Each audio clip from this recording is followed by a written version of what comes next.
Oi, som. Bom dia, igreja. Maravilha, que bom dia abençoado. Eu sou o Tiago e é um privilégio estar aqui mais uma vez na Ponte Fortaleza para dar alguns avisos e a gente tem um momento muito importante na nossa programação no dia de hoje, tá? Mas antes de começar de falar de vários projetos e de vários desafios para a nossa igreja, eu queria ter a oportunidade de reconhecer quem está nos visitando aqui pela primeira vez. Cadê? Se você é visitante, levanta uma das suas mãos aí, ó, do seu braço. Olha aí, pessoal, acende a luz aí, por favor. Uma salva de palmas para os nossos visitantes. Você vai ser muito mimado agora com um docinho para adoçar o seu domingo. Tem uma mensagem bem bonita nesse docinho. E nós temos um QR Code preparado, que hoje é o domingo dos QR Code, para você também conhecer um pouco mais da nossa igreja. Fica com o teu braço para cima aí, ó. Tá chegando aí uma turma da recepção para adoçar a sua presença no nosso meio. Seja bem-vindo demais à Ponte Fortaleza. Nós temos aí um Instagram que está repleto de novidades, desafios também. Você pode seguir a gente também nas redes sociais, acompanhar através do YouTube também, um canal A Ponte Fortaleza, e ficar por dentro de tudo aquilo que Deus tem feito no nosso meio, amém? Levanta aí teu braço, a turma está passando. Que coisa boa receber visitantes. Maravilha. Pessoal, nossa igreja não é só domingo, não é só o domingo da manhã. Nossa igreja também ela é feita de pequenos grupos, pessoas que estão numa caminhada com Cristo, e nós temos um nome chamado Porto, um local onde a gente pode confiar em Deus, acreditar ainda mais no amor dele e se relacionar com outras pessoas. E nós temos um objetivo em comum: aprender mais do Evangelho e ser ponte de Deus na vida de outras pessoas. Se você ainda está aqui na nossa igreja, está vindo só domingo, está acompanhando só pelo YouTube, a gente quer que você se aprofunde mais na nossa igreja, conheça mais o que Deus tem para fazer na tua vida e te usar também. Então não fica de fora. Cadê o QR Code? Nós temos um QR Code do Porto, que é o nosso grupo de casa em casa. Na semana, no final de semana, encontra um espaço na tua agenda para que você possa estar caminhando com a gente, tá bom? Tá aí o QR Code, maravilha. Outro aviso importante, portal. O portal foi inaugurado, amém? Uhul!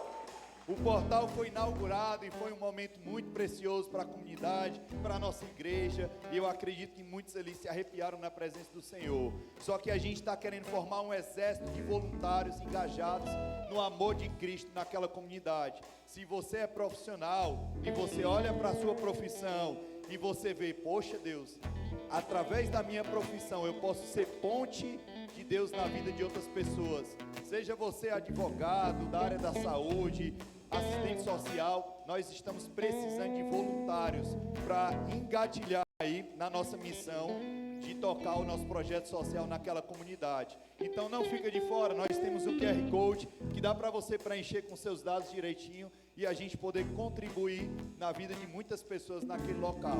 O local está pronto, o local está bonito, as paredes estão reformadas, a gente precisa de pessoas com coração sedento em servir e amar aquela comunidade também, tá? O que mais, gente? Portal, agora a gente vai falar de uma coisa muito bacana. Quem aqui é namorado, casal, tá com a esposa, levanta o braço aí. Tá pensando em casar, ô glória. Nós temos um ministério chamado A Vila. Esse, aê, só o pastor diz, aê, ô glória, beleza.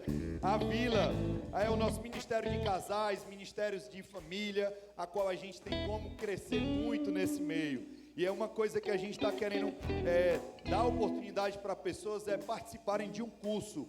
O curso se chama Antes de Dizer Sim. Então, se você está namorando, está se planejando para casar, ou você é recém-casado e você quer conhecer um pouco mais do que Deus tem para fazer na tua vida, se inscreve através desse QR Code, Antes de Dizer Sim.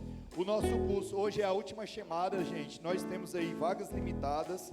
Começa dia 2/4 às 15 horas e vai ser lá no Porto das Dunas. Então não perde a oportunidade, vai ser um momento muito precioso para que você possa estar participando desse curso, tá? Lembrando que nós já começamos um curso que é Educação de Filhos através da Palavra de Deus, a qual estou participando e tem sido bênção, né? Então glória a Deus por isso. E outra coisa bacana, ó, trouxe aqui o livro Ego Transformado, do Tim Keller. Nós tivemos a oportunidade de ter uma série falando sobre isso e chegou na Ponte Shop hoje. Se você ainda não adquiriu o seu, dá um pulinho lá no final do culto, passe na Ponte Shop que você vai ter oportunidade. Apenas R$15 você vai ter a oportunidade de conhecer um pouco mais sobre o que a gente viveu nessa série, tá bom? Gente, muitos avisos, muitas oportunidades nós teremos. E hoje nós teremos a oportunidade de conhecer o ministério da nossa igreja também, que é o Ministério Alicerce, um ministério de aprofundamento da palavra de Deus. E eu queria convidar aqui um amado muito especial para conversar um pouco mais sobre esse ministério. Eu queria que a igreja saudasse nosso irmão Adriano com a salva de palma. Bom dia, Ponte Fortaleza!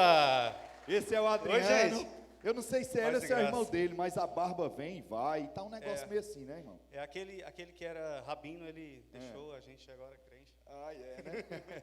Que legal, Adriano. Bom dia, pessoal. Ter a oportunidade de ter você aqui no nosso meio. A gente vai ter um bate-papo aí para falar sobre esse ministério Alicerce.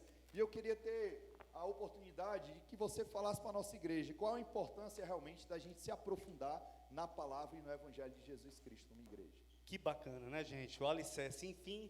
A gente aí já tem uma programação, uma agenda para esse ano. E, Tiagão, durante o período que eu participei, a gente ouve em algumas oportunidades, principalmente no curso de novos membros, alguns irmãos elogiando, falando da palavra que é ministrada aqui na ponte. E isso deixa, eu tenho certeza, o Johan feliz, né? E a nossa comunidade de fé ainda mais, porque nós entendemos a importância que a palavra tem na vida de uma comunidade de fé. E o aprofundamento bíblico, ele é essa oportunidade que a gente tem de estreitar o nosso relacionamento com Deus. Conhecer da palavra é aquilo que a gente tem nos nossos corações de se aproximar daquilo que Deus quer para as nossas vidas. Afinal, a Bíblia é o nosso manual de fé e é o nosso norte para aquilo que é alcançado através de Jesus. Então, a Bíblia é essa relação de amor e graça que a gente recebe do Senhor. Então é uma excelente oportunidade, não só de conhecer mais a palavra, mas isso despertar no seu coração um relacionamento ainda mais próximo do Senhor. Amém, cara, glória a Deus. E assim, Adriano, conta pra gente o que é que o Alicerce está preparando aí para a Ponte Fortaleza, me diz aí. Eita, muita coisa boa, Tiagão. Para começar, a gente vai colocar aqui no telão o nosso QR Code. Quem é aqui é novo membro, está aguardando aí o curso de novos membros? Levanta a mão aí. Quem está aguardando? Eita, coisa boa. Será que a gente vai bater recorde da turma anterior, hein? Eita Deus. A partir Ontem nós tivemos o quê? Foi sim, recepção dos novos membros. 27 pessoas entrando na nossa igreja como membro, para a honra e glória do Senhor Jesus Cristo. Amém. Vamos bater palmas, gente. Glória a Deus. Vamos fazer pelo menos 28, hein? Curso de novos membros, então aponta teu celular para cá, a gente vai disponibilizar isso também nos nossos grupos, também lá no Instagram. Curso de novos membros a partir do dia 1º de maio, não perca essa oportunidade, faça a sua inscrição e venha ser ponte conosco. Isso mesmo, e agora, Tiagão? E agora tem um curso, né? Também sim. Tem mais novidades aí. É isso mesmo, gente, super novidade. A partir do dia 9/4, curso de aprofundamento bíblico. É isso mesmo. 9/4, vocês vão ver aí, vai aparecer o QR Code aqui também. A gente vai disponibilizar nas redes sociais, vai mandar nos grupos. Dia 9/4, nosso curso de aprofundamento bíblico começa com a harmonia do Evangelho. Faz parte do panorama do Novo Testamento e será uma jornada maravilhosa. A gente vai fazer os nossos encontros todos os sábados, das 14 às 16 horas, são 2 tempos de 50 minutos, com 20 minutos para um cafezinho, para um bate-papo, para um relacionamento, com comunhão com os irmãos, e vai acontecer no portal. Eita, já pensou a gente falar dos evangelhos, falar do evangelho de Jesus, olhando aquele mar lindo, hein? Tendo contato com a comunidade, se relacionando, tendo comunhão com os irmãos? Que maravilha, vai ser sensacional. Então, 5 sábados, o encontro acontece de forma híbrida, então quem não vai poder estar lá, não tem problema, a gente vai disponibilizar um link, você vai assistir de casa, mas Tiagão, quem for para o portal tem privilégio. Faz a diferença. Com certeza. Olha só, quem for para o portal, além do contato com os irmãos, de estar inserido lá na comunidade, a gente poder ter presencialmente, vai poder fazer perguntas em sala de aula, vai poder ter contato diretamente com os professores, né? Olha só que bacana. E o que mais? Quem tiver 80% de presença lá no portal, ou seja, 5 aulas, quem tiver 4 aulas, vai participar de um sorteio de 2 super kits. Aí, coisa boa. O que tem o kit, Thiagão? Rapaz, o que é o kit? A gente já tá mais ou menos, né? Já estamos meio kit. Essa camiseta da Reforma, da Ponte, bate palma, gente. Que linda a camiseta, ó. Modelos. O que mais? Livro do Rodrigo Bibo de Aquino, autografado, olha só. Vai ter novidade. Que bênção. E o que mais? Ingresso para assistir um evento que eu ainda não posso falar, tá bom? Mas aguarda aí, eu não posso falar sobre ele, mas custo, Adriano, para fazer a inscrição no Alicerce, no curso de aprofundamento, R$14,90. Não paga nem o cafezinho que a gente vai ter todo sábado, tá? Com material, com a apostila que será entregue para vocês, com as aulas que serão ministradas, só 2 horas, todo sábado. Participe, quem puder, faça a sua inscrição, vagas limitadas com o espaço que nós temos no portal, então são poucas vagas, participe dessa primeira jornada, amém? Ei, peraí, Adriano, só um minutinho, meu irmão. Não, acabou. Não, calma, você falou, deixou um negócio bem no ar, o pessoal, e o que é esse negócio que tu não pode falar? É um mistério? É o que, meu irmão? A gente tá falando de ministério, aí tu vai e joga um mistério. Não, mas eu não posso falar, o Johan, pastor, Adriano, pode falar, pastor? irmão, não Pode esconda a divulgar? bênção não, meu irmão. Vocês querem saber o que é, gente? Hein? Solta o vídeo aí pra gente ver o que é, vamos lá. E aí pessoal, tudo bem? Rodrigo Bibo por aqui, galera. E aí pessoal, tudo bem? Rodrigo Bibo por aqui. Galera, é o seguinte, o Alicerce Debate vai estar aí na Ponte Fortaleza. Eu vou estar junto com os meus amigos falando sobre unidade em tempos de polarização.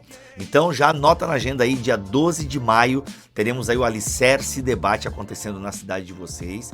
Fique atento aqui nas comunicações da igreja, porque vai ser um tempo assim de reflexões preciosas para este ano de 2022. Valeu, gente, espero vocês.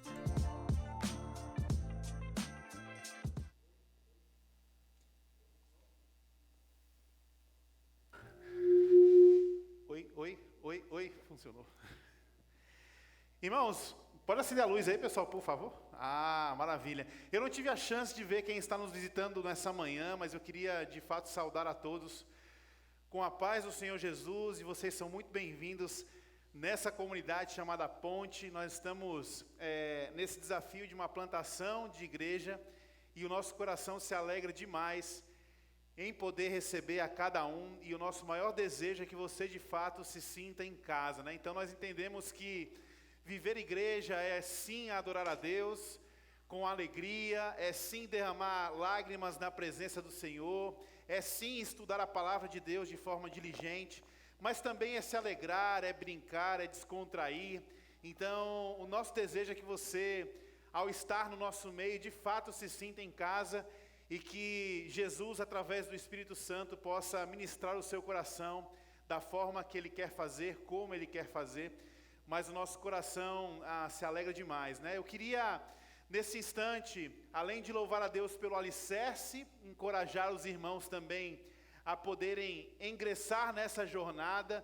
Algumas pessoas estão tendo uma primeira experiência de fé na nossa comunidade, e nós então compreendemos que esses ministérios que estão sendo apresentados, os cursos que serão ministrados, também são uma forma de discipulado, uma forma de elucidar para você o caminho, a vontade, a palavra de Deus. Então fica aí o estímulo, né? Então nós estamos com mais de 20 pessoas da comunidade inscritas num curso de criação de filhos à maneira de Deus. Estamos com 6 casais inscritos no curso de noivos, não sei se vai ter mais agora, né? Mas estamos lançando mais um curso, entendendo que todos nós precisamos sim nos aprofundar na palavra de Jesus, e fica aí essa grande oportunidade para você poder ingressar então. Se você porventura não está fazendo o curso da educação de filhos, curso de noivos, ou se você está fazendo e tem disponibilidade na sua agenda, fica o nosso desafio, o nosso convite, né? Como foi dito aqui, nós tivemos um momento muito especial na vida da nossa igreja no domingo passado. Nós não estávamos aqui no 7 de setembro, estávamos no Poço da Draga, e lá nós inauguramos a nossa base de projeto social e também de evangelismo, o portal. E foi assim uma manhã de muito milagre, poder olhar para as pessoas que estavam ali, especialmente as pessoas que moram naquele entorno, que tinham um certo receio daquele imóvel, porque era o imóvel mal assombrado, né, o imóvel do espanto. E nós lá como igreja podendo inaugurar aquele espaço, ver a comunidade feliz ali, já sonhando com o futuro. E o que mais ministrou ao meu coração foi poder perceber que essa igreja não se empenhou somente em ofertar um espaço ou reformar uma casa, mas houve tanto zelo, tanto capricho, tanto cuidado para que aquele ambiente pudesse também glorificar a Deus, trazendo uma mensagem para todos aqueles que entram ali. A casa é como a nossa vida, ela é mal assombrada muitas vezes, ela é inacabada, ela carece de reforma, mas quando Deus entra, Deus torna novo aquilo que era velho, Deus torna vivo aquilo que era morto, Deus torna saudável e curado aquilo que era adoecido, e aquela casa hoje é a casa da esperança, né? Então, se você perdeu esse dia histórico, fica o nosso desafio, o nosso convite, saiba mais, busque conhecer o portal, busque entender. E eu quero dizer algo em nome de Jesus, esse é o primeiro portal de muitos outros. Eu acho que o nosso tesoureiro Gilberto não deu um amém para essa minha frase. O Gilberto foi responsável pela coordenação da nossa reforma, que duraria 3 meses. E essa reforma durou quase 8, 10 meses, foi quase uma gestação.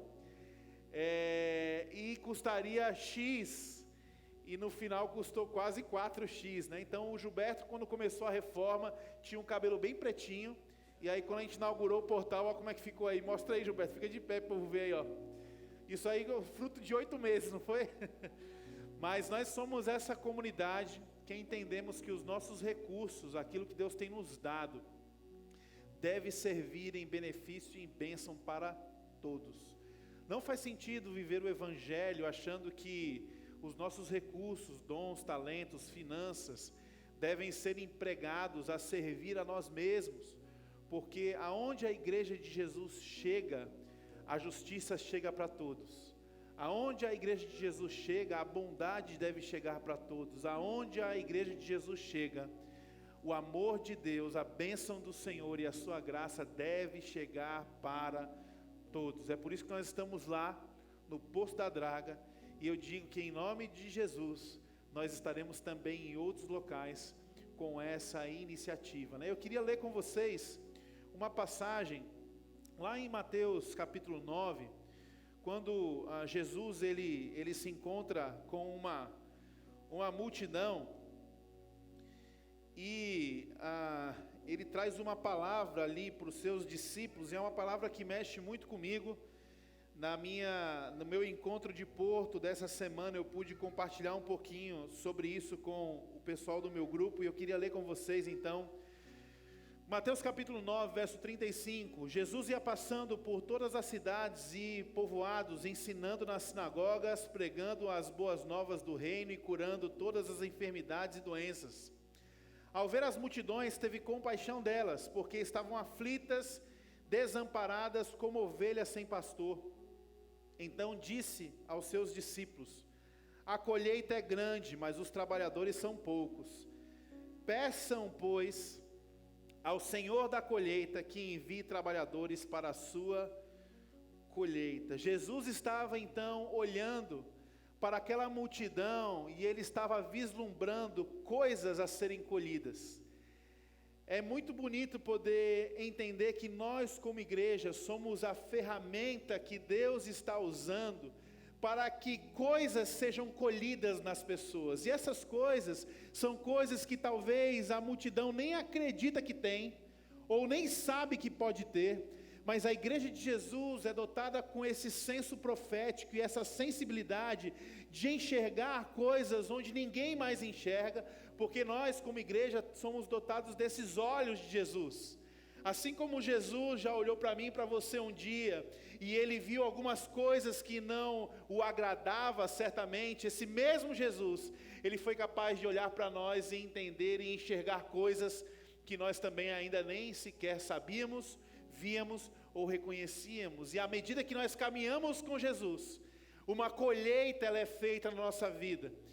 E esses frutos são frutos que são dados para a glória de Deus, né? E Jesus então, ele olha para uma multidão aflita e ele diz: isso aqui é um campo pronto. Isso aqui é um campo pronto para uma colheita. E o problema não é o que pode ser colhido. Porque nós acreditamos que Deus é capaz de transformar todas as pessoas, Deus é capaz de transformar todas as situações, Deus é capaz de fazer aquilo que o homem não pode fazer. Então a questão não são os campos, porque o dono do campo, ele é responsável por produzir, por fazer crescer, por fazer dar fruto. O dono do campo está dizendo: o campo está pronto. É como se Jesus estivesse falando que Deus está disposto e disponível para que uma grande colheita acontecesse. Mas Jesus diz: existe um problema. E o problema não são os campos. O problema são os trabalhadores, porque esses são poucos. Poucos são os trabalhadores, mas orem para que o Senhor da Seara lhe dê os trabalhadores. Nós como igreja, eu não digo a ponte, a placa, o CNPJ, a instituição, mas eu digo a igreja de Jesus na terra. Ela tem uma missão que tem a ver com uma colheita. E essa colheita, o que vai determinar o quanto nós colheremos não é o tamanho do campo, mas é a disposição dos nossos braços, dos nossos pés, da nossa vida, ao ouvir Jesus dizendo: os campos estão prontos.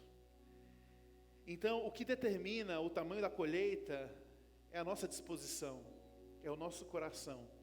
E eu estava conversando com o meu porto essa semana, abrindo o coração para eles, dizendo assim: olha, eu olho para vocês e eu vejo tanta experiência, tanto dom, tanto talento. O que está faltando para vocês se sentirem parte de uma comunidade de fé, para dizer: Senhor, eu quero colher, eu quero fazer parte daquilo que o Senhor está fazendo? O que está faltando?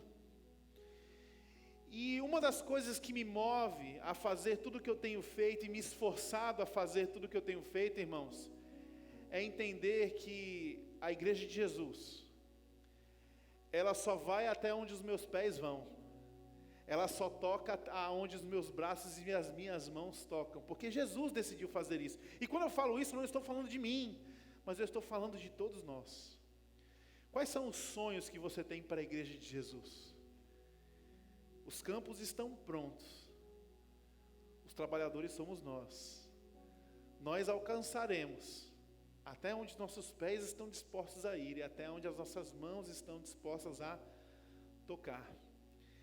Esse é o momento de adorar ao Senhor com os nossos dízimos e ofertas. E isso não significa barganha com Deus, não significa troca, não significa uma superstição, uma promessa, uma fezinha, não significa investimento, não significa multiplicação de recursos, porque nós aprendemos que quando nós temos Jesus, nós já temos tudo. E se você vem ao altar do Senhor, e se você coloca o dinheiro e deposita o seu valor nas mãos de Deus, na expectativa de que Deus vai lhe retribuir com alguma coisa, é porque algo está faltando em você e você ainda não entendeu o Evangelho.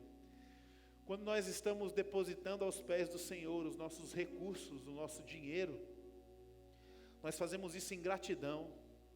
Nós fazemos isso em confiança de que Deus está cuidando de nós e nada nos falta. Nós fazemos isso em adoração, não ao dinheiro, mas ao Senhor que é dono do ouro e da prata. E nós fazemos isso na compreensão de que nós estamos participando de uma colheita. Esse mês foi um mês de muito desafio para a igreja, do ponto de vista financeiro. Estamos recuperando o telhado do nosso galpão. Já investimos mais de R$20.000 na recuperação e na reforma do nosso galpão. Inauguramos o portal, comprando equipamentos, preparando aquele espaço. Então, se você nos visita, não fique constrangido com esse momento. Para nós que somos membros desse corpo, é um prazer fazer isso. Se você tem esse desejo no seu coração, seja bem-vindo a adorar a Deus dessa forma também. Mas eu queria falar com todos os membros da nossa comunidade. Se você não ainda contribui, eu queria te desafiar a entender que isso faz parte também de uma colheita da qual Deus está nos chamando a fazer. Se você ainda não contribuiu esse mês, fica esse lembrete que é um mês desafiador, porque nós estamos encampando duas frentes que estão requisitando de nós um esforço financeiro. Então, eu quero orar nesse instante e você fica muito à vontade para adorar a Deus com os seus recursos, mas principalmente adorar a Deus com o seu coração e com a sua vida. Vamos ficar de pé? Jesus, muito obrigado, Senhor. Muito obrigado porque o Senhor é quem prepara os campos. Muito obrigado porque aquilo que o homem não é capaz de produzir, o Senhor faz. E quando o Senhor nos chama a participar, o Senhor nos capacita, Senhor, nos dando clareza de entendimento, um coração desprendido, ânimo para trabalhar. Isso tudo são coisas que provêm do Senhor e nós te agradecemos por isso. Nesse instante nós queremos colocar diante de Ti mais uma vez, Senhor, nossos desafios financeiros, frente ao portal que já está inaugurado, frente ao galpão que está sendo recuperado, e nós entendemos que ser parte do Seu corpo e da família de fé é também essa grande oportunidade de usar dos nossos recursos para a participação da Tua obra, Senhor. Que o Senhor coloque no coração de cada um, na mente de cada um, esse entendimento, e que nós possamos dizer ao Senhor: Deus, eis-me aqui, e em forma de adoração eu entrego. Seja isso um recurso financeiro, seja isso o seu coração e a sua vida, que você possa fazer isso em adoração nesse momento. E para facilitar, nós temos algumas pessoas aqui na frente. Se você porventura não veio preparado com o dinheiro, nós temos a facilidade de você usar a forma eletrônica do cartão. Nós temos também os dados aqui no telão para você poder fazer isso via Pix. Mas é um tempo de adoração e nossa oração é que você responda ao Espírito de Deus que está falando com você.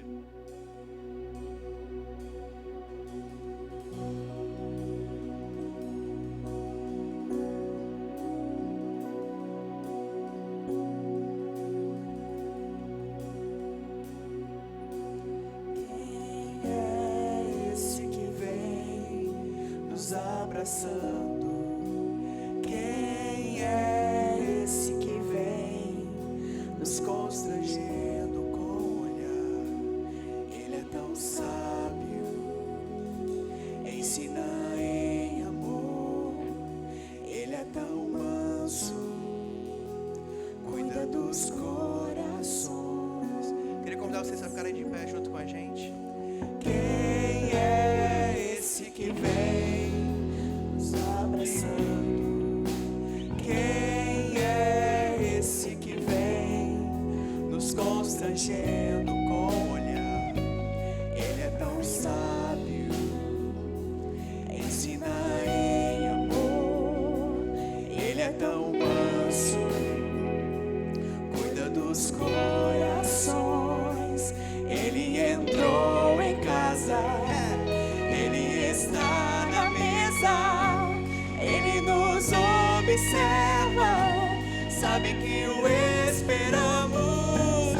E ao partir o pão, os nossos olhos se abrem, reconhecemos quem Tu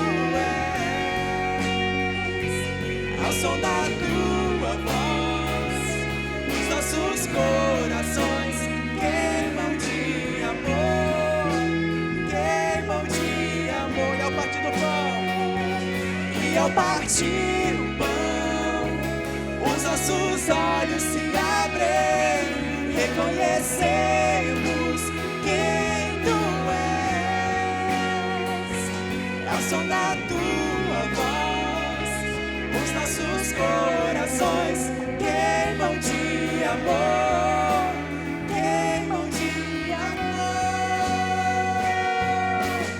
Nós arrumamos a casa, perfumamos ela toda, nós preparamos a mesa, tome um lugar de honra. Nós arrumamos a casa, perfumamos ela toda, nós preparamos a mesa, tome um lugar de honra.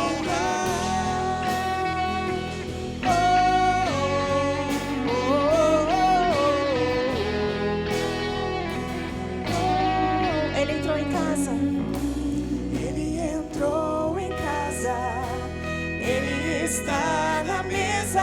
Ele nos observa. Ele nos observa. Sabe quem o esperamos. Sabe quem o esperamos.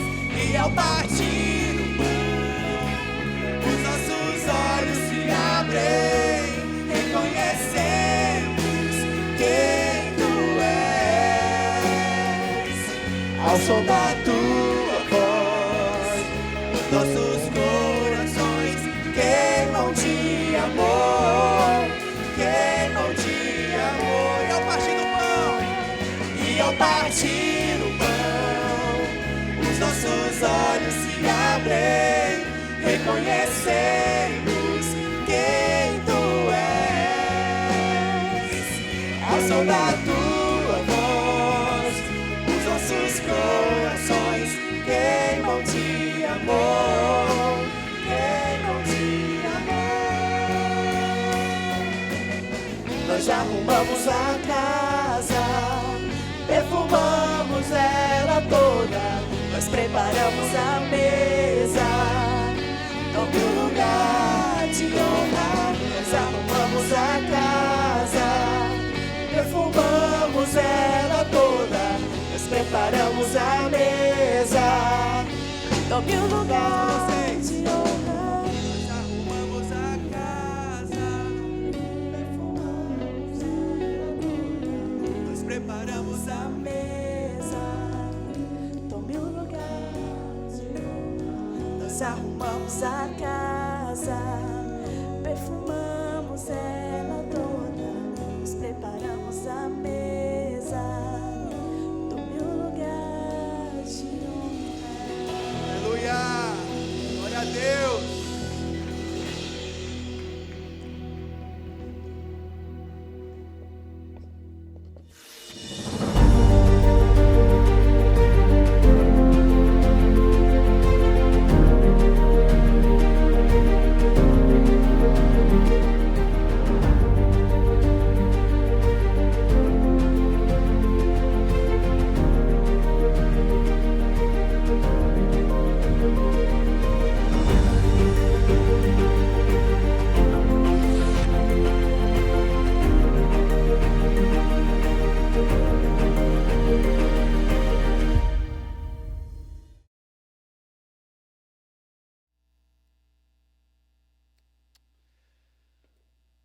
Obrigado, Iago.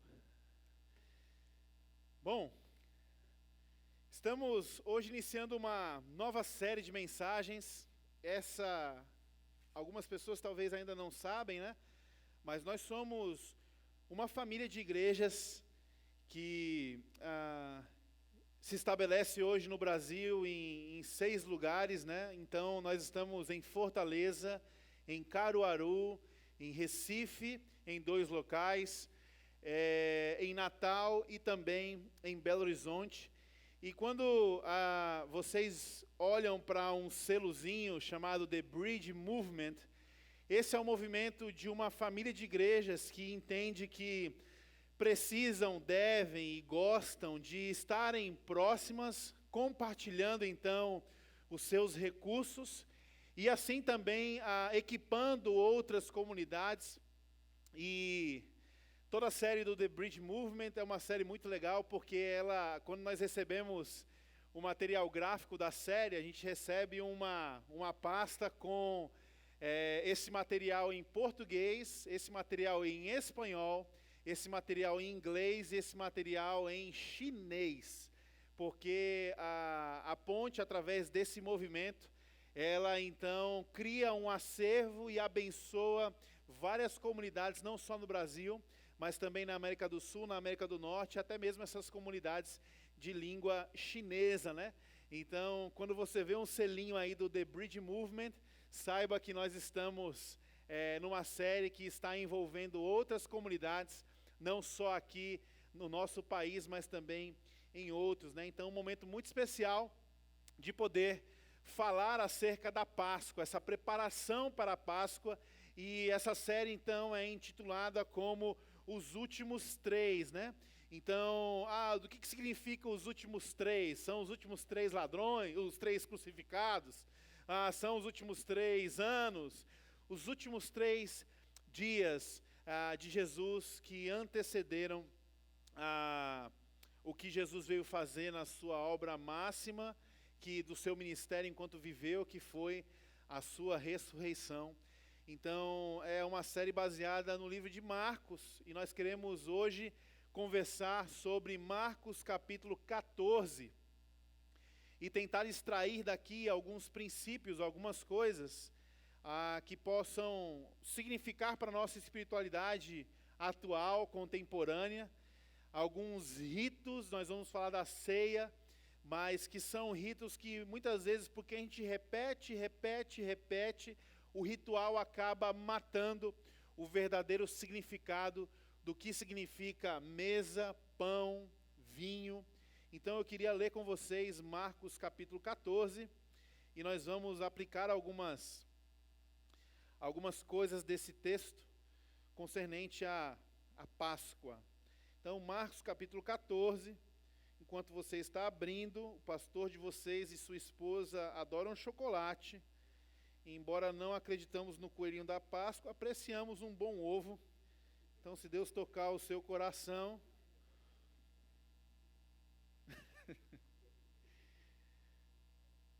Brincadeira, pessoal, por favor, viu? Brincadeira. Mas, assim, se vier...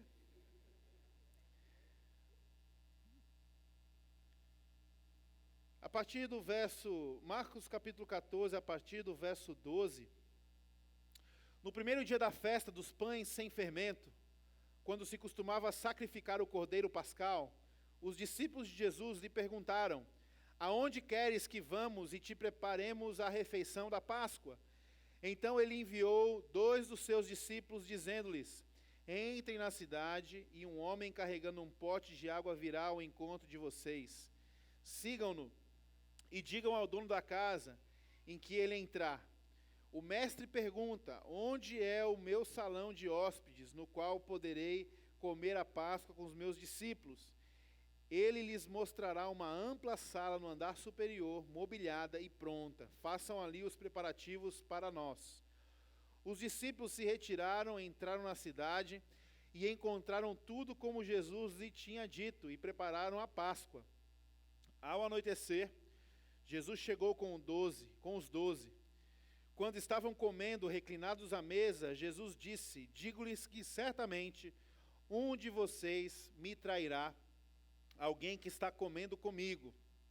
Eles ficaram tristes. Um por um lhe disseram: com certeza não sou eu. Afirmou Jesus: é um dos 12, alguém que come comigo no mesmo prato. O Filho do Homem vai, como está escrito a seu respeito, mas ai daquele que trai o Filho do Homem, melhor lhe seria não haver nascido. Enquanto comiam, Jesus tomou o pão, deu graças, partiu e deu aos seus discípulos, dizendo: tomem, isto é o meu corpo. Em seguida, tomou o cálice, deu graças, ofereceu aos discípulos e todos beberam. E lhes disse: isto é o meu sangue da aliança que é derramado em favor de muitos. Eu lhes afirmo que não beberei outra vez do fruto da videira, até aquele dia em que beberei o vinho novo no reino de Deus. Depois de terem cantado um hino, saíram para o Monte das Oliveiras. Irmãos, nós estamos nesse período de poder comemorar a Páscoa. É interessante que, porque nós somos inseridos num calendário muito capitalista, mercadológico, os cristãos tendem a atribuir o Natal como o nosso principal feriado ou principal celebração, mas nós estamos equivocados. Primeiramente porque certamente o Natal não acontece em dezembro. Houve, se você fizer uma pesquisa, uma grande tentativa de suprimir uma data de adoração ao Deus pagão, então inserindo nesse feriado um outro contexto pela igreja antiga. E o Natal, então, não é uma data precisa, mas é uma data que tem um grande apelo mercadológico e por isso ela ganha um certo peso no calendário cristão, como a Páscoa ainda não conseguiu ganhar. E a Páscoa é interessante porque nós temos relatos históricos, nós temos muito mais fundamentos, e a Páscoa representa muito mais o Evangelho do ponto de vista da crucificação, morte e ressurreição de Cristo, até um fato para que nós possamos defender a nossa fé. A Páscoa tem muito mais esse peso, mas não ganha tanta conotação no nosso calendário. E a Páscoa é nada mais, nada menos do que uma contação de história. Então, eu não sei, certamente você tem isso, você já passou por isso. Eu não sei quem é de cidade do interior aqui, mas tem na sua memória, especialmente na sua memória da época da infância, uma comida que ao comer essa comida você se relembra de uma história. É interessante pensar como os sabores e os aromas têm esse potencial de nos remeter à contação de alguma história. Você tem uma comida favorita, você tem alguma coisa que quando você experimenta hoje, você relembra e há uma contação de história na sua mente através daquela comida e daquele cheiro. A Páscoa nada mais é do que a contação da história do povo hebreu que eram escravos no Egito. E Deus, ouvindo o sofrimento desse povo, ele então decide levantar um homem para promover um êxodo, uma mudança, uma saída da escravidão rumo à liberdade. E nessa saída, Moisés recebeu de forma categórica uma lista de coisas que precisariam acontecer antes desse povo sair. Dentro dessa lista havia um cardápio muito específico, um cardápio que continha um cordeiro que não era mal passado, nem cozido, mas tinha que ser bem assado. Havia também pão sem fermento. Havia ali também uma ordem para que eles pudessem comer já prontos para sair, com os seus cintos cingidos e com as sandálias nos pés. Então, e uma última ordem que dizia, olha, o que vocês cozinharem, vocês não podem levar para a jornada, vocês precisam consumir e repartir. Então, essa peregrinação que marcou o povo hebreu, o povo judeu, saindo naquela época do maior império que existia, essa história, ela ganhou um capítulo muito especial no povo da fé. E esse povo, então, todos os anos, se reunia ao redor da mesa com alguns elementos, a fim de contar uma história. E a história era de como Deus havia libertado o seu povo escravo do Egito em direção a uma terra prometida. Então, quando nós olhamos para Jesus, dizendo, eu quero tomar a Páscoa com vocês, e quando nós olhamos Jesus instituindo o pão e o vinho num jantar, Jesus estava fazendo isso a partir de uma história e de uma tradição e de um costume que já acontecia. E qual era o costume? Se reunir ao redor da mesa e ali contar essa história. Interessante que a mesa dos judeus, a ceia dos judeus não é de pão e vinho. A ceia dos judeus contém alguns outros elementos. Por exemplo, as ervas amargas, E quando os judeus estão contando a sua história, para os mais novos especialmente, eles param um momento para dizer assim: o nosso povo sofreu muito no Egito. E aqueles dias de calor incessante traziam muita dor e amargura no coração. Comam essas ervas. E todo mundo comia aquela erva e tinha aquele sentimento de amargura a partir da boca, para lembrar do sofrimento do povo. Havia também ali um pote com água e sal, que num determinado momento da contação da história, eles pausavam e eles tomavam essa água salgada para se lembrar das lágrimas que foram derramadas, do suor que foi derramado. Então, a ceia nada mais é do que a contação de uma história. E o que Jesus está falando conosco quando ele decide viver esse ritual judaico?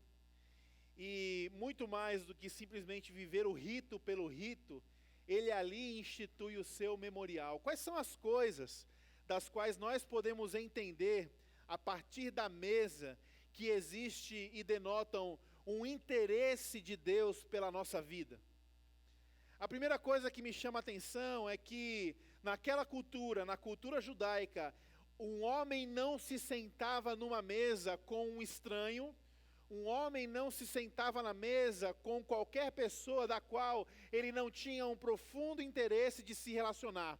Então, a mesa, naquele contexto, a mesa representava vínculo, a mesa representava intimidade, a mesa representava ensino, a mesa representava compromisso. Todos nós, de forma genérica, temos uma mesa em casa. E na correria da vida, essa mesa se torna somente um apoio para você botar o seu prato. E na correria da vida, nós desprezamos o poder que a mesa tem na história do povo de Deus. E que poder é esse? Você tem uma vida diferente da minha, você tem uma história diferente da minha, você tem um nome diferente do meu, mas nós temos algumas coisas em comum. Menino, não fala de boca cheia. Quem já ouviu isso? Menino, come de boca fechada. Quem já ouviu isso? Aonde você ouviu isso? Você ouviu isso na mesa. Porque mesa é lugar de ensino. Mesa não é só lugar de apoiar comida. Mesa é lugar de ensino. Mesa é lugar de uma transferência, de uma consolidação de tradições. Mesa tem esse poder, tem essa capacidade. Mesa é um lugar que não alimenta somente o nosso estômago, mas deve também alimentar as nossas relações, alimentar os nossos sonhos, alimentar a nossa imaginação. A mesa é um lugar de conversas agradáveis, mas também é um local de conversas difíceis. A mesa é um local onde o vínculo e o amor se estabelece, um amor tão profundo que pode até gerar casamento. E certamente você está vivo e respirando hoje porque o seu pai levou sua mãe para jantar. E se não existisse uma mesa, talvez você não existiria. Existe um poder na mesa.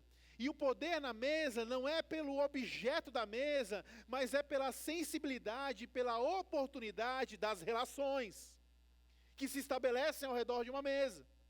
Então a primeira coisa é que antes de Jesus enfrentar a cruz do Calvário, e que me permita dizer, eu acho que nós como cristãos, nós escolhemos o nosso ícone de maneira equivocada. A cruz é um elemento de execução. A cruz é um elemento de morte.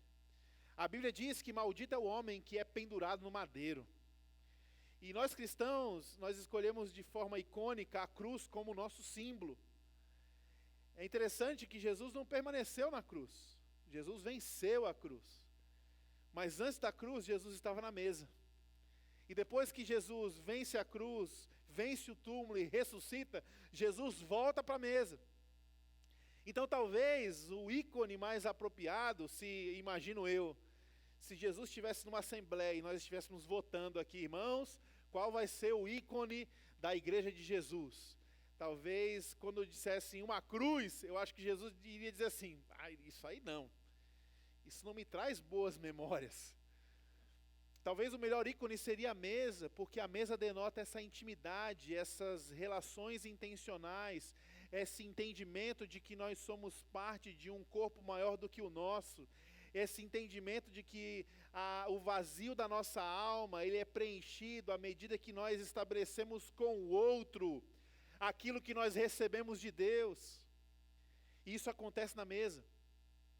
Então, quando Jesus decide, antes de enfrentar a cruz, sentar na mesa, nós precisamos entender qual é o mistério da fé que está ao redor dessa prática. Aqui é Deus na mesa. Quando Jesus chama os seus discípulos para tomar a Páscoa, Jesus está sendo Deus na mesa. Jesus está nos lembrando de que sentar na mesa um com o outro e partilhar uma refeição, isso é algo sagrado. Deus está entre nós. É interessante como nossa vida de fé, ela vem se enfraquecendo e sendo corrompida, porque muito da nossa caminhada com Deus está sendo atribuída numa coisa chamada púlpito. O que eu vou ouvir no púlpito no domingo? O que o sacerdote vai trazer para mim do púlpito? Quando nós olhamos para o que Jesus fez, ele não fez em volta de púlpito, em cima de púlpito, Jesus fez em volta de mesa. O que nos leva a entender que esse cristianismo, ele existe e ele se compreende e ele acontece à medida que nós olhamos para essa reunião de 2 ou mais ao redor de uma mesa e temos essa sensibilidade de que ali Deus está conosco. O que é sagrado numa mesa? O pão e o vinho? Não. A tapioca e o café também é sagrado. Tão sagrado. A tapioca e o café da sua casa representam elementos tão sagrados como o pão e o vinho que estão representados aqui nessa mesa, numa igreja instituída. Por quê? Porque não se trata do elemento, mas se trata do entendimento de quando eu estou sentado ao redor de outros, me relacionando, em nome de Jesus, ali Deus está. Você percebe quantas vezes você senta ao redor de uma mesa, e eu também sento, e nós não temos a mínima perspectiva de que ali o divino está? O que é a Páscoa? A Páscoa é essa lembrança de que Deus está conosco. O que o judeu carregava e repetia nesse rito era essa verdade: Deus está conosco. Deus está conosco. E aí havia um apontamento na ceia dos judeus para o Cristo. Qual era o cardápio? Qual era o prato principal da ceia dos judeus? O cordeiro. Quando Jesus iniciou o seu ministério, o seu primo João Batista, quando o encontrou, disse uma frase muito forte para nós. Que frase é essa? Eis o Cordeiro de Deus que tira o pecado do mundo. Eis o Cordeiro de Deus que tira o pecado do mundo. Enquanto o judeu, no seu rito pascual, entendia que ao redor da mesa a mensagem era: Deus está conosco. O Jesus, Cordeiro de Deus, sentado na mesa com seus discípulos, intensifica melhor essa mensagem, clarifica melhor essa mensagem. Sabe qual é a mensagem? Deus está entre nós. Irmãos, isso é forte. Uma coisa é você ter uma certeza. Uma coisa é você ter um apego na sua fé, entendendo que esse Deus é fumaça, esse Deus é proteção, esse Deus é coluna de fogo, esse Deus manda pão do céu. Uma coisa é esse entendimento de um Deus que está conosco. É um Deus que não nos desampara. A outra coisa é o entendimento de que esse Deus que é conosco, Ele está entre nós. Então a Páscoa é esse entendimento de Jesus sendo Deus na mesa, Deus entre nós. E a mesa não se torna mais um lugar de comida somente, mas se torna um lugar de apoio. Olha que interessante. O povo de Deus, nessa sua peregrinação em busca da liberdade, foi chamado para uma missão de estabelecer uma coisa chamada tabernáculo, que seria um templo, uma casa para Deus, um acampamento para Deus. E nesse tabernáculo havia um mandamento, uma ordenança, de que dentro do tabernáculo precisaria se ter uma mesa. E essa mesa serviria para apoiar os pães da propiciação, pães sem fermento, pães da presença. Eram 12 pães que eram colocados nessa mesa, representando as 12 tribos de Israel. E por que pão sem fermento? A galera lá não curtia muito essa questão, a galera era mais fit? Não, irmãos. Pão sem fermento é porque eles não tinham tempo para deixar a levedura ativar a massa do pão e fazer um pão fofinho. Eles estavam com pressa. Então, pão sem fermento vocês precisam correr, porque vocês estão em rota de fuga. Então, desde essa época, desde esse primeiro jantar, os judeus costumam fazer os pães sem fermento para se lembrar dessa preparação de fuga, de saída. E esse pão era então substituído uma vez por semana, os pães da presença. E aí nós tínhamos duas coisas que nos remetem ao pão. Quando Jesus ele parte o pão, entenda o seguinte: o que os judeus estavam vendo ali? Jesus pegando um pão sem fermento, que simbolizava esses pães da presença. E aqui nós podemos ter duas vertentes. A primeira, a provisão de Deus. O Deus que está entre nós, não nos deixará faltar coisa alguma. Quando nós nos achegamos à mesa, quando nós temos a consciência de que o divino está entre nós, nós podemos olhar para o que está posto, como uma mensagem de Deus dizendo: eu não vou lhe deixar faltar coisa alguma. E eu estou morrendo de fome, eu vou comer só um pedacinho de uma torrada.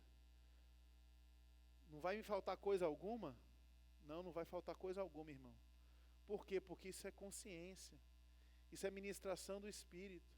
E eu só tenho feijão e arroz na minha casa.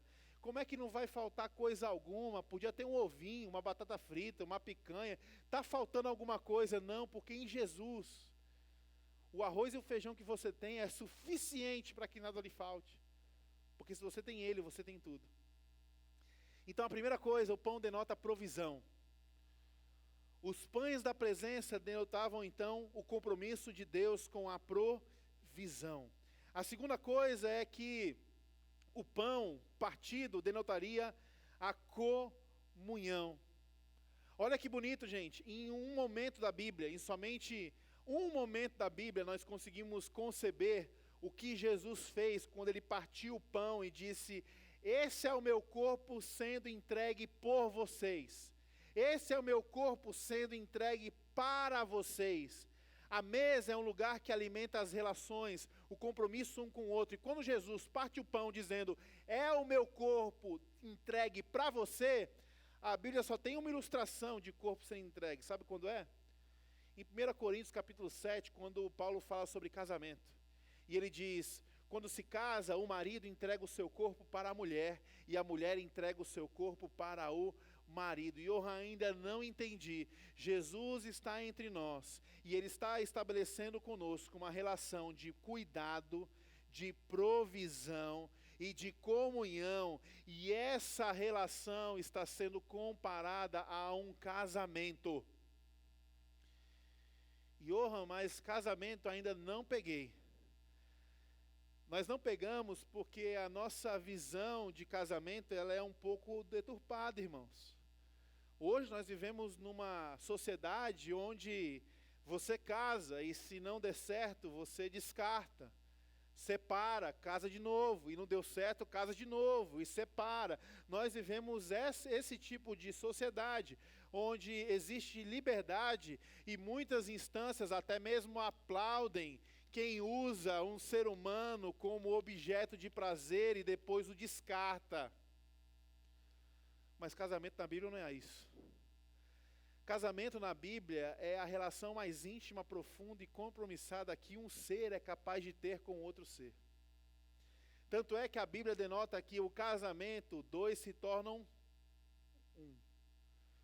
E é interessante ver Jesus usando uma linguagem de casamento para falar com os seus discípulos numa mesa. Por quê?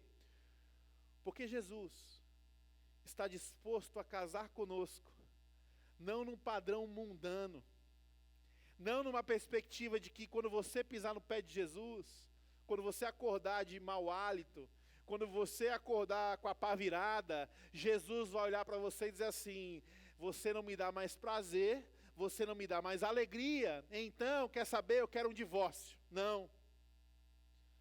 É por isso que essa mesma história narrada por João ganha uma pitada de sensibilidade, onde João olha para Jesus na mesa e diz: tendo amado os seus, amou-os até o fim. Gente, a mesa denota esse convite, essa intenção que Deus tem para conosco, de não somente provisionar tudo o que nós precisarmos, mas estar conosco o tempo todo. Isso vai ser até o fim.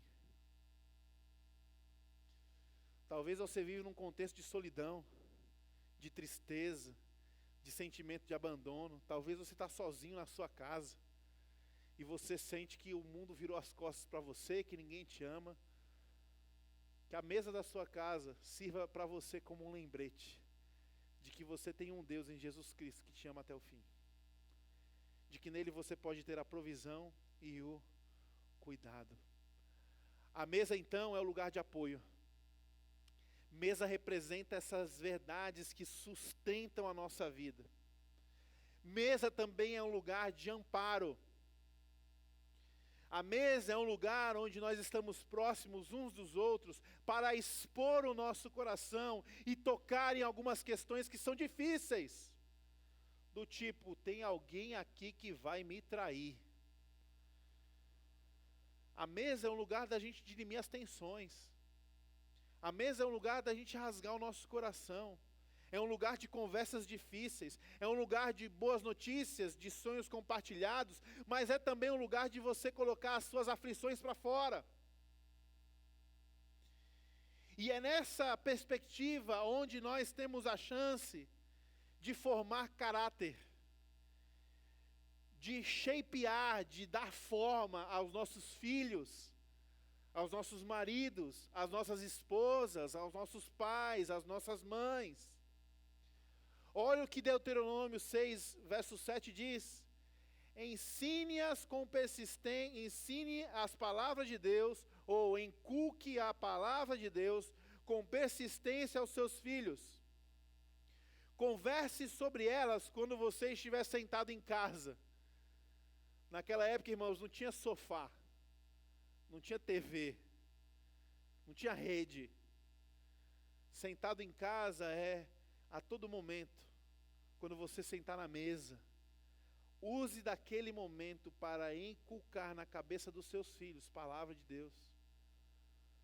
Use daquele momento para que a esposa se lembre, para que o marido se lembre de que Deus está presente, Deus está conosco. E por fim, a mesa de Jesus, Jesus na mesa, é um apontamento. É a formação de um destino.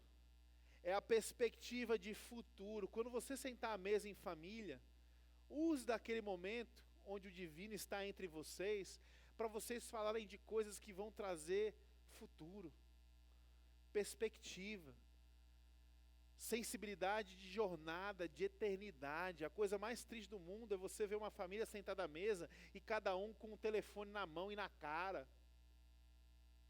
O divino está presente, ele está entre nós. E quando a gente senta na mesa, estamos diante de comida, isso deve servir para nós de uma memória. Sabe qual é a memória? Deus está preparando para nós um grande banquete. Existe um destino traçado para nós. Se nós estamos vivendo no meio do deserto, existe um caminho que Deus está separando para nós.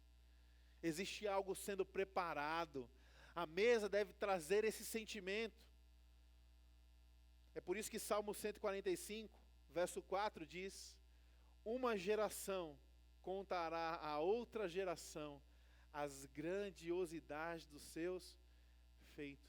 Quanto você tem oportunizado das refeições, de estar na mesa, para poder contar e ouvir as grandes coisas que o Senhor tem feito?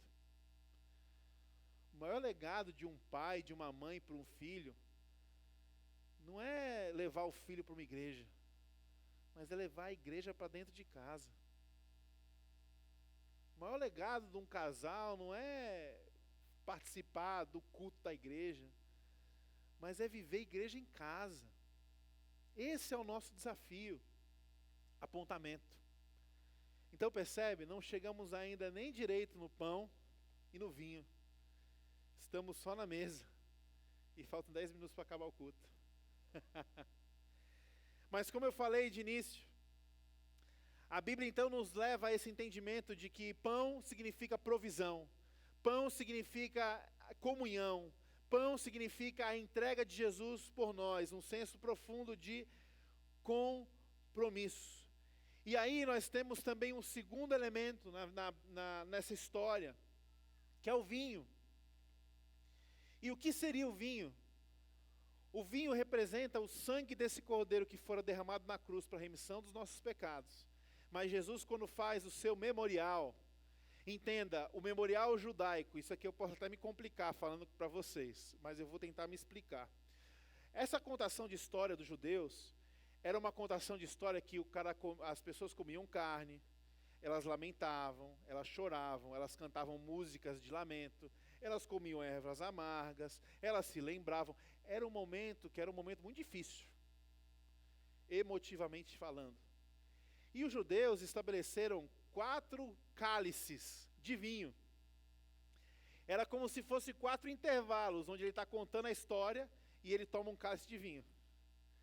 Eu não sei se você sabe, mas o que acontece quando você está no 4º cálice de vinho?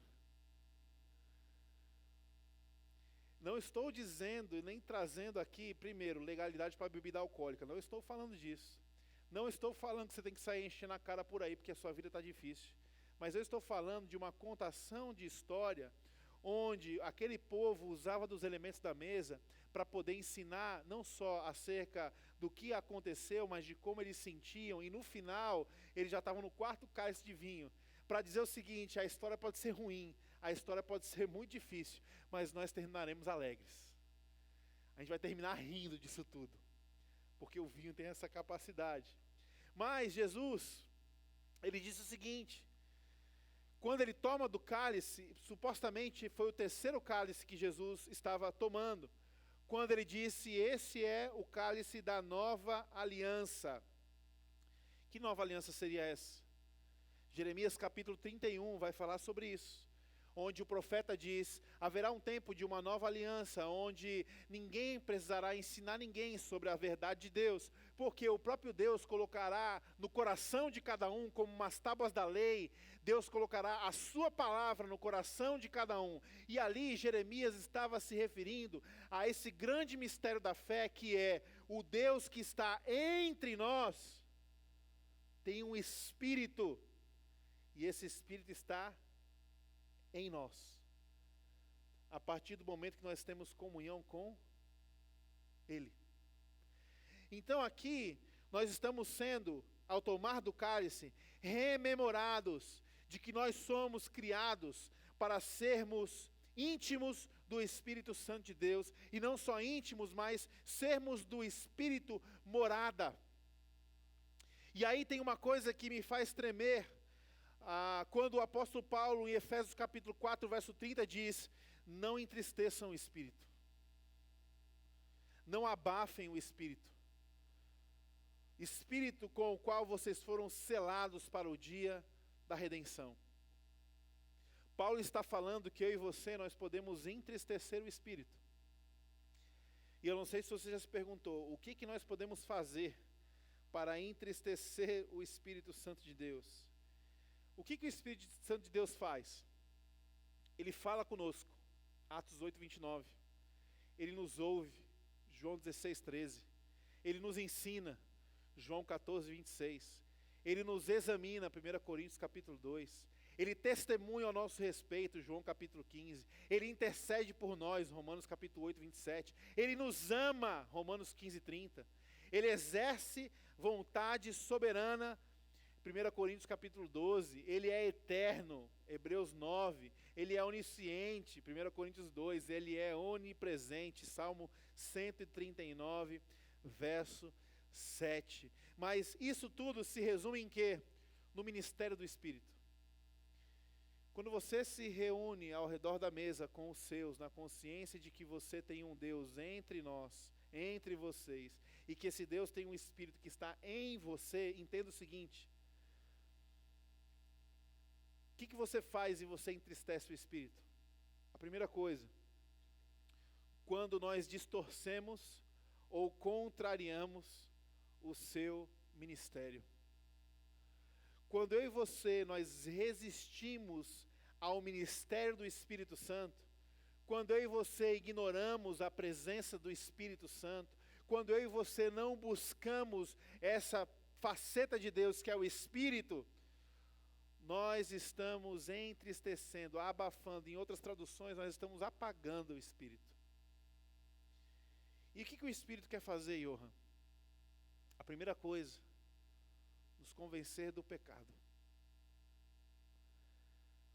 O Espírito é que nos convence do pecado, do juízo e da morte. Algumas pessoas têm como prática dizer que quando você tem que cear, você examine a si mesmo, porque se você tomar do cálice indigno, você vai trazer doença para a sua alma. E aí isso é colocado numa vertente de medo, para que só aqueles que se acham muito, muito, muito santo possam fazer essa atitude, e nós criamos, na verdade, uma dicotomia na igreja, quando a mesa, na verdade, representa a comunhão. E qual o princípio, então, Johan?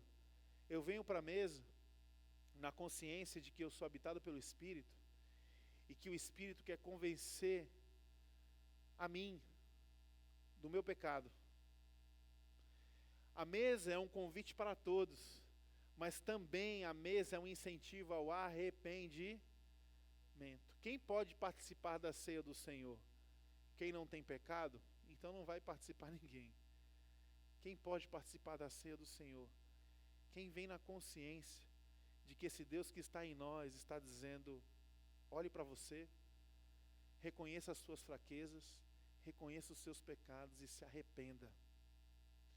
Quando nós decidimos nos eximir desse exercício de avaliar a nossa vida, de reconhecer as nossas falhas, nós estamos suprimindo o que o Espírito de Deus quer fazer em nós e através de nós. A segunda coisa, o Espírito Santo de Deus quer nos iluminar no tocante à palavra. O Espírito Santo de Deus é esse que, quando você acorda, ele olha e diz assim: meu templo, a minha casa acordou, chegou a hora, estou pronto para quê? Para quando você, cidadão, abrir a palavra, eu vou estar com você, e você vai discernir e entender coisas que sem mim você não entenderia. Então o Espírito Santo é aquele técnico que está na beira do campo da nossa fé, dizendo: abre a Bíblia, vamos lá, busca o Senhor, eu estou aqui para te trazer entendimento. E aí você acorda, né? E o Espírito Santo está lá vibrando: vai para a Bíblia, vai para a Bíblia, vai para a Bíblia, lá vai ele, lá vai ele. Você faz o quê?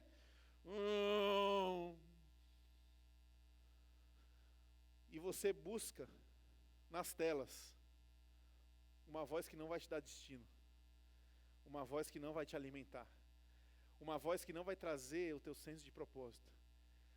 O Espírito Santo de Deus está conosco todo o tempo, para que à medida que nós abrimos a palavra de Deus, nós venhamos a compreender o que Deus quer falar conosco. Quando é que você entristece o Espírito? Quando você despreza a importância da palavra na sua vida. A terceira e última coisa do ministério do Espírito Santo. Havia uma igreja em Antioquia, e essa igreja, ela começou a servir a sua cidade, e as pessoas da cidade começaram a olhar para os discípulos de Antioquia e começaram a chamar esses discípulos de um nome que nós conhecemos até hoje: cristãos. O que significa isso? Pequenos cristos. O que o Espírito Santo faz em suma? Quando você se arrepende do seu pecado, quando você busca conformar a sua vida conforme a palavra de Deus, sabe quem nasce dentro de você? Cristo. Sabe quem aparece? Cristo. Sabe quem fala? Cristo. Sabe quem serve? Cristo. O objetivo do Espírito Santo é: se arrependa do seu pecado, corra para entender a vontade de Deus, e a consequência disso: eu trabalharei para que Cristo seja gerado de dentro para fora. E o mundo vai olhar para você e vai dizer: eu estou vendo Cristo, eu estou vendo Cristo, eu estou vendo Cristo. O Espírito Santo de Deus atua em nós para a promoção do Cristo vivo. Quando você participar do pão, participe na consciência de que Jesus é Deus na mesa, e Ele está querendo dizer: eu vou me casar com você. Quando você participar do vinho, participe na consciência de que o Espírito Santo de Deus está lhe chamando ao arrependimento, está lhe chamando a um compromisso com a sua palavra, e Ele está empenhado em você sair daqui, e o que corre nas tuas veias não é mais o teu sangue, mas é o sangue do Cordeiro. Nesse instante eu queria pedir que você fechasse os teus olhos, curvasse a sua cabeça.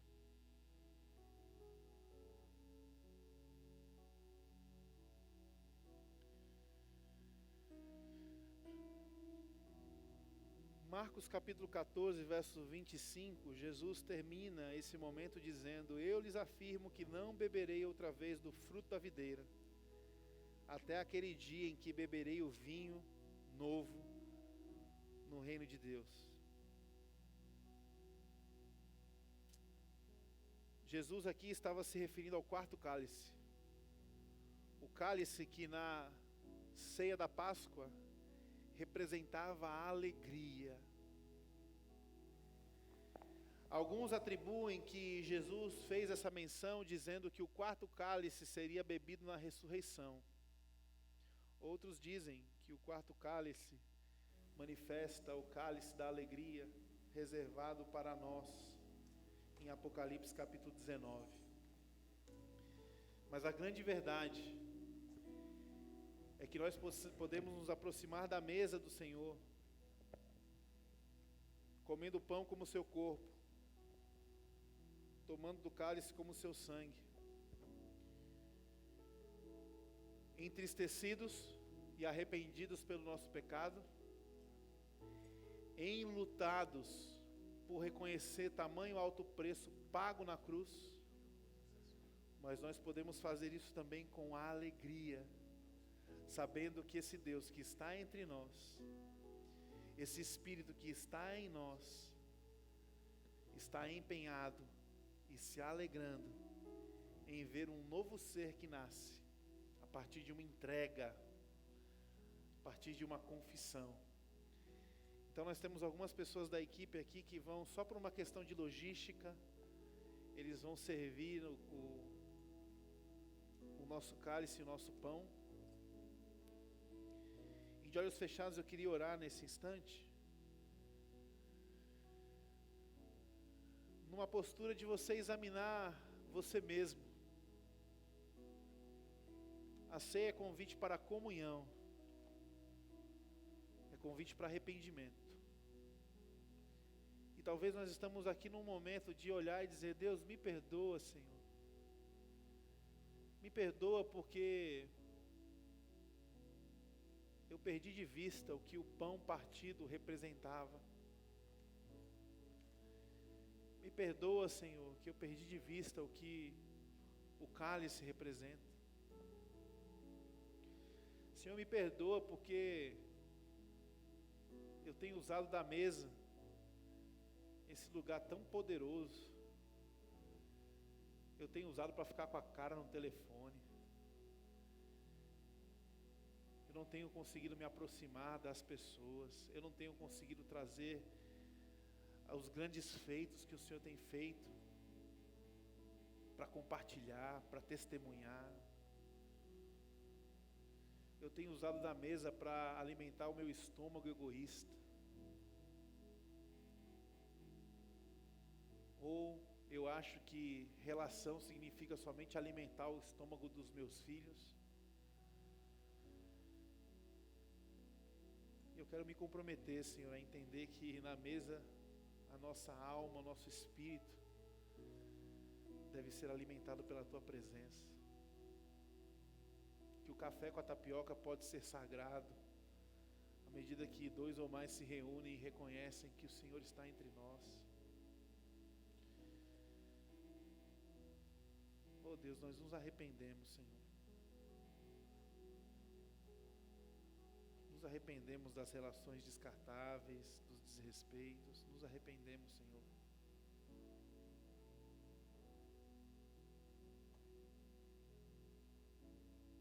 E eu queria que o pessoal da equipe pudesse já poder servir, se pudessem servir já o cálice, o pão. Você pode ficar no seu lugar.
Enquanto a nossa equipe serve, eu queria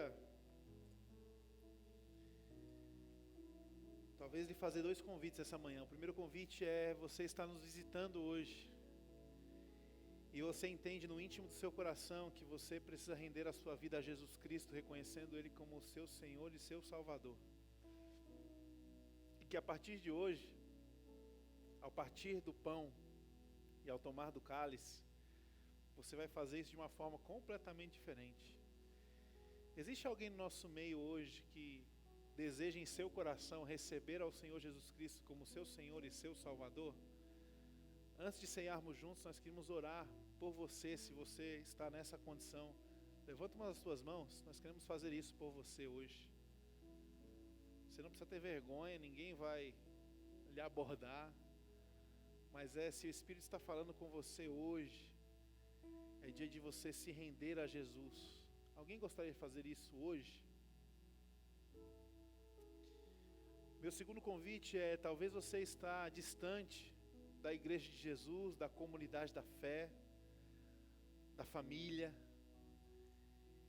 E talvez essa manhã seja uma manhã que você em Deus está decidindo se aproximar, se reconciliar.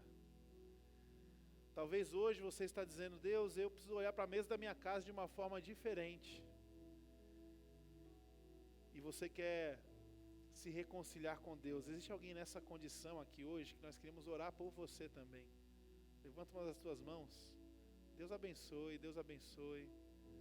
Amém. Alguém mais? Deus abençoe. Jesus, nós queremos, antes de celebrar, Senhor, nós queremos orar pela vida desses irmãos e irmãs que hoje foram iluminados pela Tua palavra. Ó Deus, que eles se sintam aconchegados, abraçados, acolhidos nessa família de fé. Eu até rogo, Senhor, se algum outro irmão, irmã, amigos que estão aqui precisarem de uma conversa, de uma oração, quiserem abrir o coração, ó Ó Deus, que o Senhor use de cada servo, cada voluntário da nossa comunidade para ter essa sensibilidade de sentar, de ouvir, de estar à mesa. E é com o coração contrito, Senhor, sabendo que o seu corpo foi partido por nós, entregue por nós, em tão alto compromisso, que nós nos lembramos da sua dor, do seu sacrifício, do seu amor por nós, e em memória ao que o Senhor fez, relembrando dessa história, nós queremos juntos comer do pão. Você pode comer do pão nesse instante?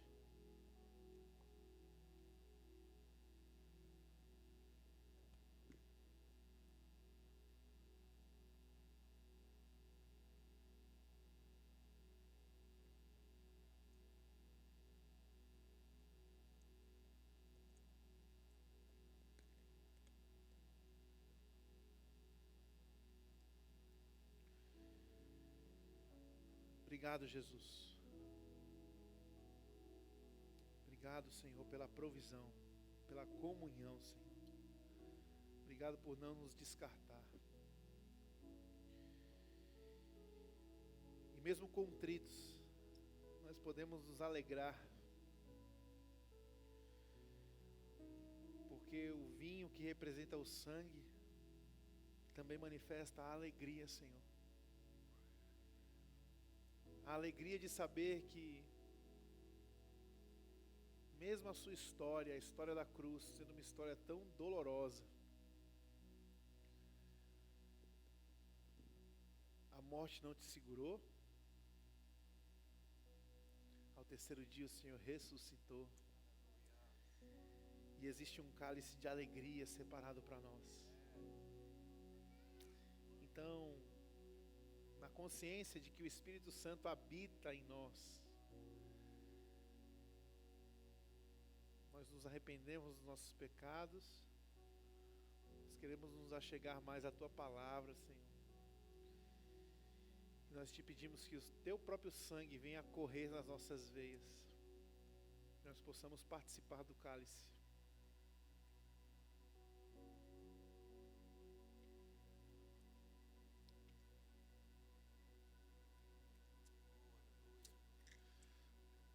Vamos cantar juntos?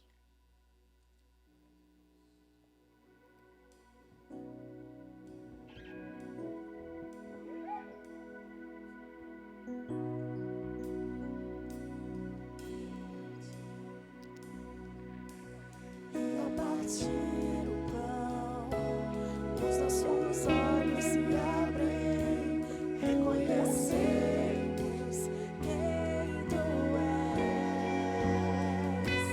Ao som da Tua voz, os nossos corações queimam de amor, queimam de amor.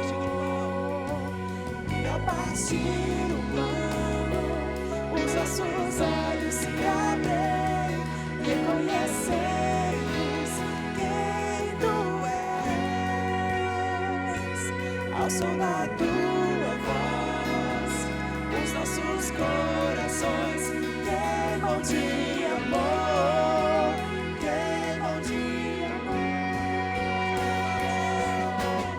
Nós arrumamos a casa, perfumamos ela toda, nós preparamos a mesa, todo lugar de honra. Nós arrumamos a casa, perfumamos ela toda, nós preparamos a mesa, todo lugar de honra. Oh, oh, oh, oh, oh, oh. Ele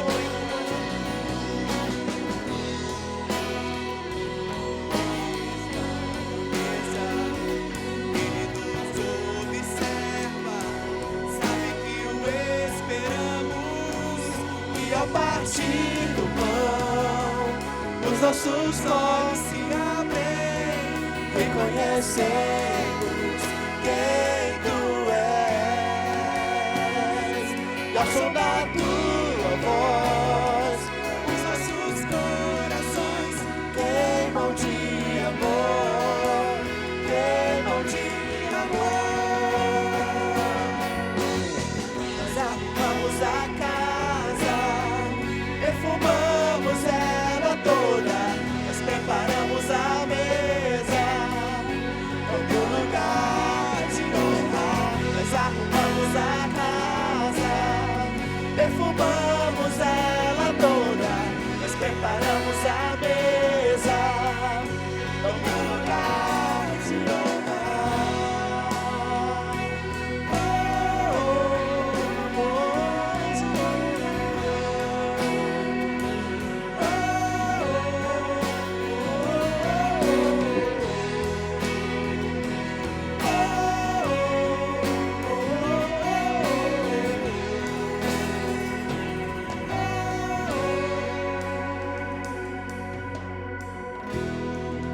Aleluia, glória a Deus.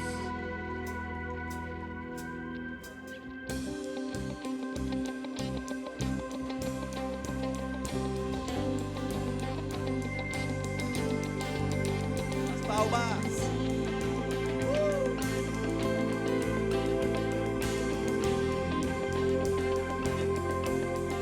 Eu olho para a cruz, e para a cruz eu vou,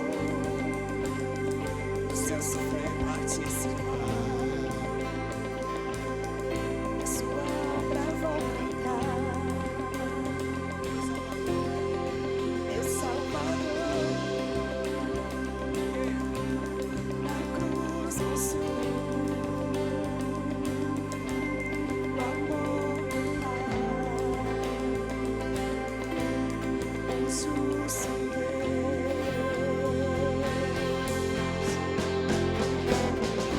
Pela cruz me chamou gentilmente, me atraiu e eu, sem palavras, me aproximo, quebrantado por seu amor.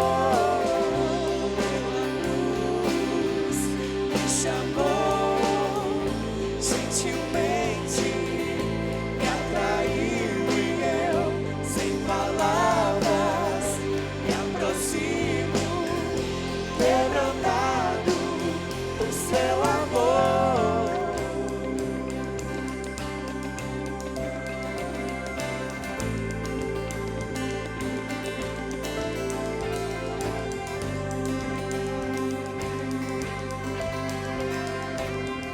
Imerecida vida, imerecida vida,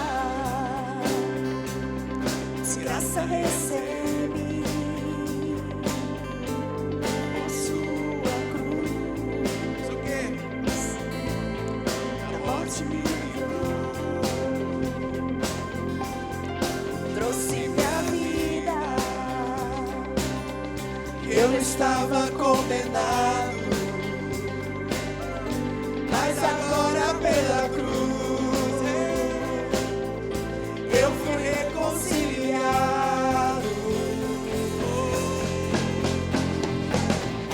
Pela cruz me chamou gentilmente, me atraiu e eu, sem palavras, me aproximo, quebrantado por seu amor.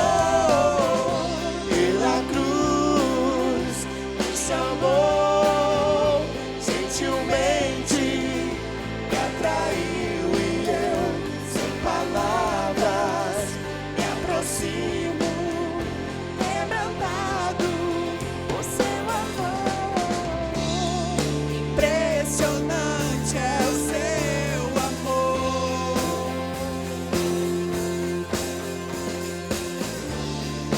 Me redimiu e me mostrou